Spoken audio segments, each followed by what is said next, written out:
लिखे जो खत तुझे। क्या है खत? कौन लिखा खत? कैसे लिखे खत? कहां लिखे खत? किसको लिखे खत? तो दोस्तों आज हम लोग इस वीडियो में डिस्कस करेंगे खत के ऊपर, आई मीन लेटर के ऊपर।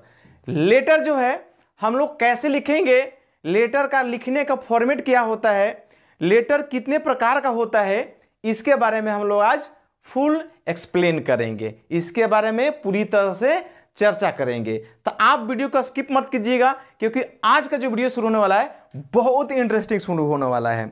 तो प्लीज आप इस वीडियो को पूरा वॉच कीजिएगा, ठीक है दोस्तों। तो चलिए आज का हम लोग वीडियो में चर्चा करेंगे लेटर राइटिंग, ठीक है। लेटर राइटिंग यानी कि आज मैं आपको सिखाऊंगा कि एक अच्छा लेटर कैसे लिखना है, ठीक है। तो यहां पर देख रहे हैं हम कि there are two types of letter, मतलब कि लेटर जो होते हैं यानी कि जो पत्र होते हैं वो दो प्रकार का होते हैं, ठीक है दोस्तों। कितने प्रकार के होते हैं? दो प्रकार का होता है। जो फर्स्ट हमारा होता है वो हमारा होता है फॉर्मल लेटर, फर्स्ट हमारा होता है फॉर्मल लेटर, और सेकेंड हमारा होता है इनफॉर्मल लेटर, ठीक है। अब यहां पर ये हम जानेंगे कि फॉर्मल लेटर लिखते किसको हैं और इनफॉर्मल लेटर किसको लिखते हैं, ठीक है। तो फॉर्मल लेटर जो है हम किसी प्रिंसिपल को लिख सकते हैं या स्कूल को हो, कॉलेज को हो, ठीक है। तो हम प्रिंसिपल को लिख सकते हैं, किसी एडिटर को लिख सकते हैं, ठीक है, और किसी ऑफिस में लिख सकते हैं या ऑफिशियली लेटर हो सकता है। और यानी कि कुल मिलाकर कहें तो हम फॉर्मल लेटर को किसी अथॉरिटी को लिखते हैं यानी किसी अधिकारी को लिखते हैं, ठीक है दोस्तों। और यहां जो है सेकंड हमारा है इनफॉर्मल लेटर, यानी कि इनफॉर्मल लेटर हम किसको लिखते हैं? तो हम जो लिखते हैं किसी फ्रेंड्स को लिखते हैं, ठीक है। उसके बाद किसी फैमिली को लिखेंगे या किसी रिलेशनशिप यानी कि अपने दोस्तों को लिख सकते हैं, अपने परिवार वालों को लिख सकते हैं, या फिर किसी रिलेशनशिप यानी किसी सगे संबंधियों को हम पत्र लिखते हैं। बट इसका जो है यूज अब नहीं होता है, मतलब ना के बराबर होता है। क्यों? क्योंकि आज जो है हमारे लाइफ में बहुत सारे ऐसे सोशल मीडिया प्लेटफॉर्म आ गए हैं जिसकी वजह से इनफॉर्मल का लेटर का यूज नहीं होता है। अब तो डायरेक्ट व्हाट्सएप आ गया है, तो किसी को कुछ बोलना है, फ्रेंड्स को, दोस्त को या किसी रिलेशनशिप को, तो डायरेक्ट हम लोग क्या करते हैं, डायरेक्ट व्हाट्सएप कर देते हैं, ठीक है। तो इसका जो है यूज नहीं होता है, बट अभी भी इसका एग्जामिनेशन में यूज होता है, एग्जामिनेशन में क्वेश्चन पूछा जाता है। तो आज का जो वीडियो शुरू होगा हमारा वो हमारा होगा इनफॉर्मल लेटर, कि इनफॉर्मल लेटर लिखने का तरीका क्या होगा, उसका फॉर्मेट क्या होगा, कैसे कैसे हम लोग फॉलो करेंगे उसका रूल्स को, और बाकी जो हमारा है फॉर्मल लेटर ये जो है हम लोग नेक्स्ट वीडियो में देखेंगे। लेकिन आज का जो हमारा टॉपिक होने वाला है वो हमारा है इनफॉर्मल लेटर। तो आपसे एक ही रिक्वेस्ट है कि वीडियो को बिल्कुल स्किप मत कीजिएगा, पूरा वॉच कीजिएगा।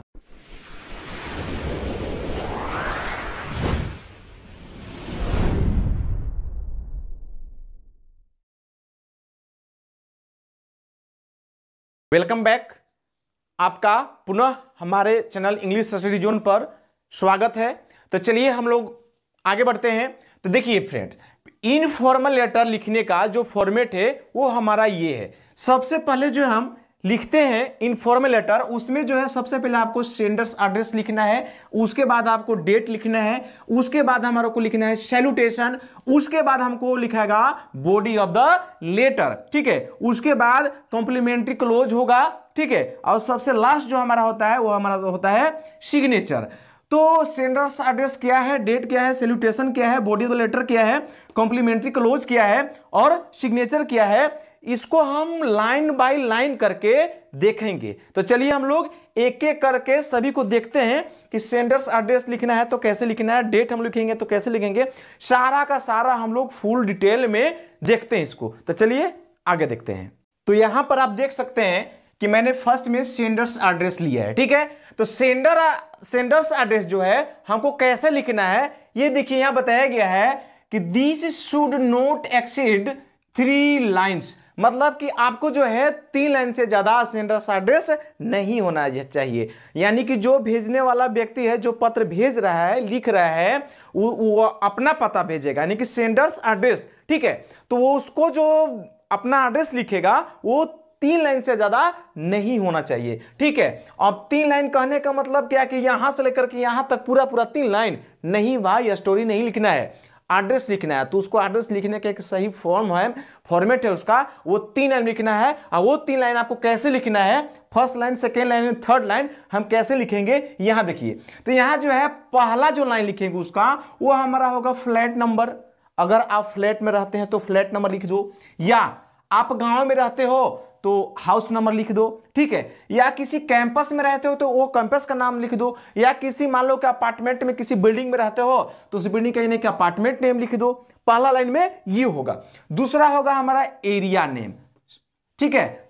सेकेंड हमारा होगा एरिया नेम। जो दूसरा लाइन लिखेंगे उसमें हमारा आएगा एरिया नेम। एरिया नेम मतलब का आपका जो घर है या फ्लैट है या कैंपस है तो उसका कुछ लैंडमार्क देना है, जगह देना है, माने मेन रोड, बाईपास रोड, मंदिर, मस्जिद, चर्च, एनीबडी जो को भी लैंडमार्क हो, कुछ फेमस जगह हो, वो एरिया नेम आपको देना है, ठीक है। उसके बाद आपको दे देना है, अगर गांव में रहते हैं तो उस गांव का नाम दे देना है, और अगर आप टाउन सिटी में रहते हैं तो सिटी नेम या टाउन नेम लिख देना है, ठीक है। यहां पर मैंने एक एग्जांपल भी लिया है, जैसे आप देख लीजिए यहां पर जो है फ्लैट नंबर ले लिए हैं तो C20, और उसके बाद हम लैंडमार्क दे दिए हैं, ये कहां पड़ता है तो ये रातू रोड, ठीक है, रातू रोड। और लास्ट में हम लोग क्या करते हैं, सिटी नेम लिख दिए हैं रांची, ठीक है। तो इस तरह से आप अपना एड्रेस मेंशन कर सकते हैं, यानी कि सेंडर्स एड्रेस इस तरह से हो सकता है, ठीक है।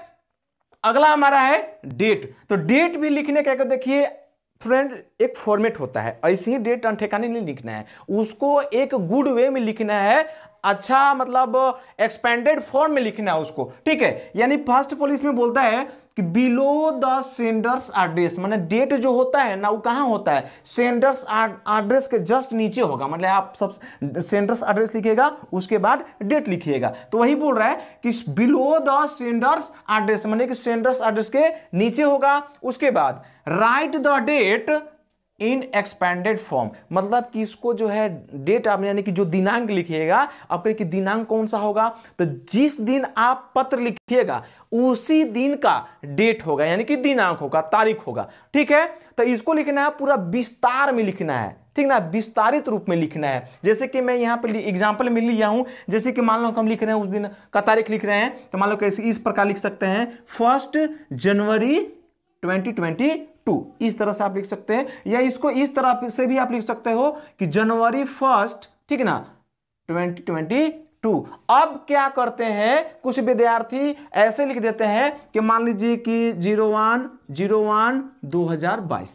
तो इस तरह से आपको ऐसे जनरल लिखा कहीं भी आपको देखना मैंने लिखे हुए मिल जाएगा, बट डेट लिखने का सही तरीका ये नहीं है। या कुछ लोग ऐसे भी है कि फर्स्ट, ठीक है, मान लीजिए कि आज 1 जनवरी है और मान लो कि यहां पर भी ऐसे लिख दिए, और सॉरी मैं यहां स्लैश दे रहा हूं, इस तरह से डैश दे करके अब ऐसे कर देते हैं, इस तरह से कर देते हैं। तो आपको जो है ऐसे नहीं लिखना है। जब भी डेट लिखना है तो आपको एक्सपेंडेड फॉर्म में लिखना है, यानी कि विस्तार रूप में लिखना है, ठीक है, जो कि हम यहाँ पर लिए हुए हैं 1 जनवरी 2022, या यहाँ पे जनवरी 1, 2022, इस तरह से आप डेट लिख सकते हैं। अगला हमारा है फ्रेंड सैल्यूटेशन। हाँ जी, अभिनंदन, अभिवादन करते हैं हम लोग ना, तो वो हुआ सैल्यूटेशन। अब सैल्यूटेशन कैसे लिखेंगे, तो सैल्यूटेशन देखिए क्या करना है, आप किसी के पास लिख रहे हैं तो फर्स्ट ऑफ ऑल आपको लगाना है डियर, ठीक है। तो आप लिख सकते हो dear father, dear mother, dear sister, dear brother, dear son, dear daughter, dear elders brother, younger brother, इस तरह से आप लिख सकते हो। और सैल्यूटेशन भी इस तरह से लिखे, अगर फ्रेंड के पास लिख सकते हैं तो डियर फ्रेंड प्रिया, डियर फ्रेंड प्रेम, ठीक ना, डियर फ्रेंड मोना, ऐसा आप लिख सकते हो। या इस तरह से भी लिख सकते हो, डियर के जगह पर डियरेस्ट भी कर सकते हो, ठीक है, dearest friend Ram, dearest friend Hasan, इस तरह से कोई भी नाम आप नाम मेंशन कर सकते हो, ठीक है। अगला हमारा है इसके बाद है बॉडी ऑफ द लेटर। तो मेरा यहां स्पेस नहीं था, मैं इसको इरेज कर रहा हूं, उसके बाद आगे देखते हैं। नेक्स्ट हमारा है, नेक्स्ट जो है, जो फोर्थ नंबर पर है, बॉडी ऑफ द लेटर। हाँ जी, मतलब कि इसका मतलब हुआ कि पत्र का मुख्य भाग, ठीक ना। अब देखिए यही मुख्य भाग होता है पत्र का, ठीक। इसको देखिए है डिवाइडेड इनटू 3 पैराग्राफ, माने कि इसको जो है ना 3 पैराग्राफ में बांटा गया है, ठीक है।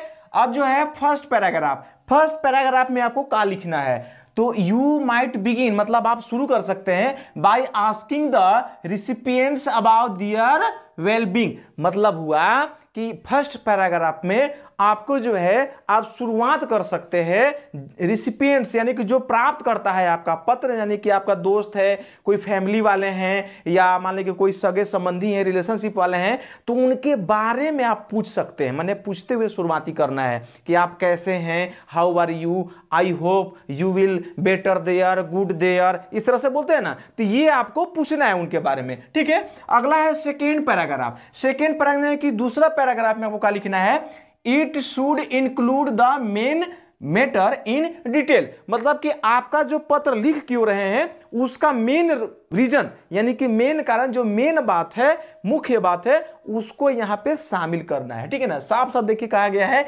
It should include the main matter, माने कि मुख्य बात जो है इसमें आपको शामिल करना है इन डिटेल, माने विस्तार में, ठीक है। आप पत्र लिख क्यों रहे हैं, ठीक है। अगला है हमारा थर्ड पैराग्राफ। थर्ड पैराग्राफ में देखिए क्या लिखना है आपको, तो थर्ड पैराग्राफ में है here you have to conclude your letter by summarising the letter. मतलब यहां पर ये आपको लिखना है लास्ट में, जो माने संक्षेपण में आपको पत्र का समापन करना है सारांश बताते हुए, ठीक है। एकदम सिंपल है, कोई डिफिकल्ट नहीं। जैसे कि लास्ट में लिखते हैं ना आप लोग कि given my best regard to mother, to father, grandmother, इस तरह से लिखते हैं, लिख सकते हैं। तो वही चीज यहाँ पे थर्ड पैराग्राफ में आपको करना है।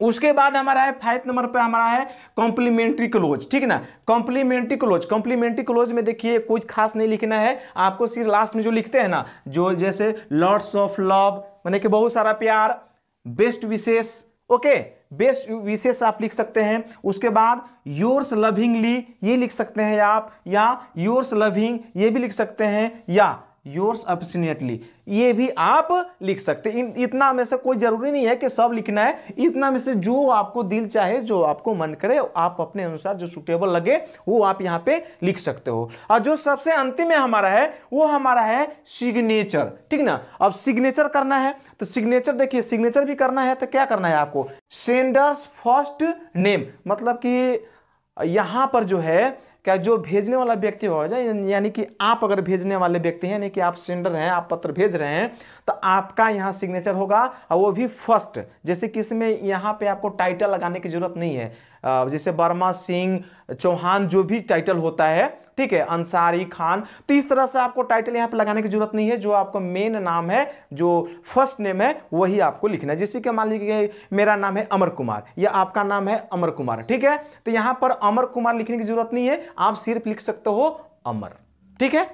तो आई होप कि आपको ये अच्छा से समझ में आया होगा, ठीक है। मैं आपके सामने इनफॉर्मल लेटर का फॉर्मेट लाइन बाय लाइन करके समझा दी। आप अगर आप इसका स्क्रीनशॉट लेना चाहें तो आप ले लीजिए। आई होप कि आपको अच्छा से समझ में आया होगा।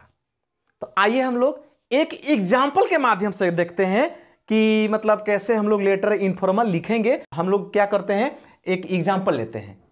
तो यहां पर फ्रेंड मैंने एक एग्जाम्पल लिया है, आइए हम लोग एग्जाम्पल के माध्यम से एक इनफॉर्मल लेटर देखते हैं कि इसका फॉर्मेट कैसा है और कैसे कैसे जो हम बताएं उस पर फिट बैठता है कि नहीं बैठता है। तो देखिए यहां पर जो है मैंने एक लेटर लिखा है, तो यहां पर देखिए मैंने सेंडर्स एड्रेस का मेंशन किया है। यहां पे देखिए C10 मेन रोड रांची, ये हमारा सेंडर्स एड्रेस होगा, यानी कि जो भेजने वाला व्यक्ति वो हो गया। उसके बाद देखिए इसके बाद जो है, देखिए मेरा स्पेस कम था, इसकी वजह से थोड़ा छोटा फॉन्ट मैं किया हूं, ठीक है। तो यहां पर जो है आपको क्या करना है कि अगर जब आप सेंडर्स एड्रेस मेंशन करोगे तो यहां पे क्या करोगे ना कि एक लाइन छोड़ दोगे, ऐसा स्टाइल नहीं मारना है, मतलब एक लाइन छोड़ने का मैं इंडिकेट कर रहा हूं, ठीक है। और उसके बाद आपको डेट मेंशन करना है। तो मान लो कि आज हम लेटर लिख रहे हैं तो आज का मैंने यहां पे डेट मेंशन कर दिया, ठीक है। और डेट के बाद तो आपको फिर से एक लाइन क्या करना है, छोड़ना है। मैं ऑलरेडी बता चुका हूं कि मैं थोड़ा, मेरा स्पेस जो है थोड़ा कम है, इसकी वजह से हम जगह नहीं छोड़े हैं। लेकिन आप जब लिखना तो यहां पे एक लाइन या मतलब कुछ स्पेस छोड़ देना है ताकि थोड़ा प्रॉपर सीक्वेंस में दिखे, अच्छा दिखे, ठीक है ना। और उसके बाद फिर आपको देना है सैल्यूटेशन। तो सैल्यूटेशन देखिए डाल दिए हैं माय डियर फादर, इसके जगह पर माय फादर, डियर फादर, इस तरह भी लिख सकते हैं, कोई दिक्कत नहीं है। अब देखिए यहां पर भी देखिए लेटर जो हम लिखे 3 पैराग्राफ में लिखे, देखिए एक ये पैराग्राफ है और ये पैराग्राफ है। अब एक लास्ट में छोटा सा कंक्लूड किए हैं, समराइजिंग किए हैं, ठीक ना। तो चलिए इसका एक्सप्लेन करके देखते हैं। तो यहां पर जो है फ्रेंड देखिए आई एम क्वाइट, जैसे कि यहां बोल दिए कि माय डियर फादर, पूज्यवर पिताजी, प्रिय पिताजी, ठीक है ना। I am quite well hair, मैं यहां बिल्कुल अच्छा हूं, ठीक ठाक हूं। एंड होप, और उम्मीद करता हूं, you will also be same there by the grace of God, यानी कि मैं उम्मीद करता हूं कि आप भी वहां बिल्कुल इसी तरह से भगवान की कृपा से अच्छे होंगे, ठीक है ना। आगे देखते हैं। I received your letter yesterday, मैंने कल ही आपका पत्र पाया, मैंने आपका कल ही पत्र पाया। एंड फेल्ट हैप्पी, और क्या किया, मतलब खुशी या प्रसन्न हुआ इसको पढ़ करके। टू रीड इट, मतलब इसे पढ़ करके। My study is going on very well, मेरा जो अध्ययन है, मेरा जो पढ़ाई लिखाई है वो बिल्कुल अच्छा तरीका से चल रहा है, ठीक है। अब उसके बाद है I have got good marks, मैंने अच्छा अंक प्राप्त किया है। इन क्लास टेस्ट, मैंने हमारा क्लास में टेस्ट हुआ था एक छोटा सा, उसमें हमने क्या किया है, अच्छा अंक प्राप्त किया है। My health is also good, और मेरा जो स्वास्थ्य है वो भी क्या है, अच्छा है, ठीक है। यू नीडंट वरी, आपको चिंता करने की आवश्यकता नहीं है। अबाउट मी, मेरे बारे में, कि मेरे बारे में आपको चिंता करने की आवश्यकता नहीं है, ठीक है। अब आगे देखते हैं यहां पे।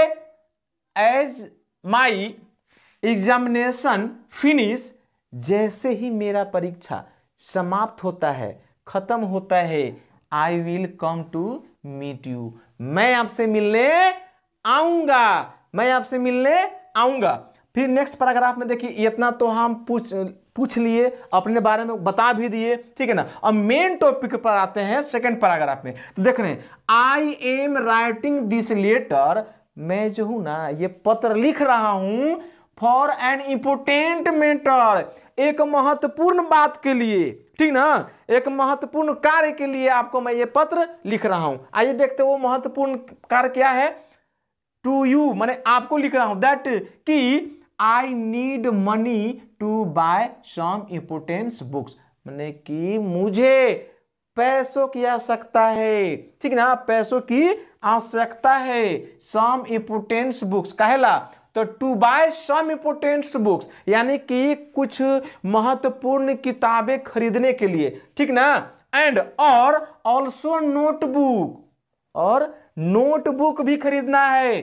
फॉर फाइनल एग्जाम प्रिपरेशन, यानी कि काहे खरीदना है, किस लिए खरीदना है, कुछ किताबें और नोटबुक क्यों खरीदना है, तो जो फाइनल एग्जामिनेशन होने वाला है उसकी तैयारी के लिए हमको क्या करना है, खरीदना है, ठीक है ना। आई होप, मैं उम्मीद करता हूं, मुझे आशा है, you will send me money very soon, कि मैं उम्मीद करता हूं कि आप जो है मुझे पैसा बहुत ही जल्द भेज दीजिएगा, ठीक है। अब देखिए लास्ट पैराग्राफ में क्या किए हैं कि please given my best regards, कृपा कर माता जी को बता दीजिएगा, दे दीजिएगा रिगार्ड्स, मैंने मेरा आदर सत्कार, या यूं कहते हैं ना कि मेरा तरफ से प्रणाम बोल दीजिएगा, वो भी हो सकता है। टू मदर, माता जी को, ठीक ना, एंड और लव टू छोटू। अगर आपका कोई घर में छोटा चुन्नू मुन्नू कोई भाई बहन छोटे हैं या एनीबडी कोई बच्चे हैं तो उनके लिए आप यहाँ प्यार दिखा सकते हैं, प्यार जता सकते हैं। तो यहाँ बोले हैं कि लव टू छोटू, यानी कि छोटू के लिए प्यार, ठीक है। अब उसके बाद क्या है, कॉम्प्लीमेंट्री क्लोज किए हैं। कॉम्प्लीमेंट्री क्लोज में देखिए योर्स लविंगली अमर। अब मान लीजिए कुछ पल के लिए मान लेते हैं कि आपका अमर नाम था, ठीक है, लिखने वाला व्यक्ति अमर नाम है उसका, तो ठीक है ना, अमर। अब अमर सिंह, अमर कुमार, ठीक ना, इस तरह से हम यहाँ पे फुल नेम का जिक्र नहीं किए हैं, सिर्फ फर्स्ट नेम लिखना है यहाँ पे, ठीक है। और योर्स लविंगली, अब लविंगली की जगह पर आप योर अफिशिएटली भी लिख सकते थे, लवली भी लिख सकते हैं, लविंग भी लिख सकते हैं, एज यू लाइक, आपके अनुसार जो सुटेबल लगे वो आप लिख सकते हैं। तो फ्रेंड्स ये था हमारा इनफॉर्मल लेटर। इसी तरह से आप किसी फ्रेंड्स के पास भी लिख सकते हैं, यानी किसी को बर्थडे इनवाइट करना है, एनीबडी टूर पे कहीं जाना है, पिकनिक प्लान करना है, तो आप इस तरह से फ्रेंड्स के पास भी लिख सकते हैं, अपने किसके पास मतलब रिलेशनशिप के पास भी लिख सकते हैं, कि सगे संबंधियों के पास भी लिख सकते हैं। तो वो भी लिखने का जो फॉर्मेट होगा जो हम बताए हैं सेम यही फॉर्मेट होगा, अलग से नहीं होगा, बस होंगे तो उसका एक्सप्रेशन और मतलब उसका सेंटेंस चेंज होंगे, ठीक है ना, तो वो चेंज होंगे यहाँ पर, मतलब बाकी फॉर्मेट जो है वही रहेगा, ठीक है। तो आई होप कि आपको इनफॉर्मल लेटर अब आप अच्छे से लिख लोगे, अच्छे से समझ में आ गया होगा। तो प्लीज़ अगर ये वीडियो आपको पसंद आया हो तो प्लीज़ हमारे चैनल को इसी तरह से इंटरेस्टेड वीडियो देखने के लिए आप सब्सक्राइब कीजिए, साथ में बेल आइकन भी प्रेस कीजिए, ताकि मैं इसी तरह से इंटरेस्टिंग वीडियो इस चैनल पर पोस्ट करूं तो आपको सबसे पहले देखने को मिले। तो ठीक है फ्रेंड्स, थैंक्स।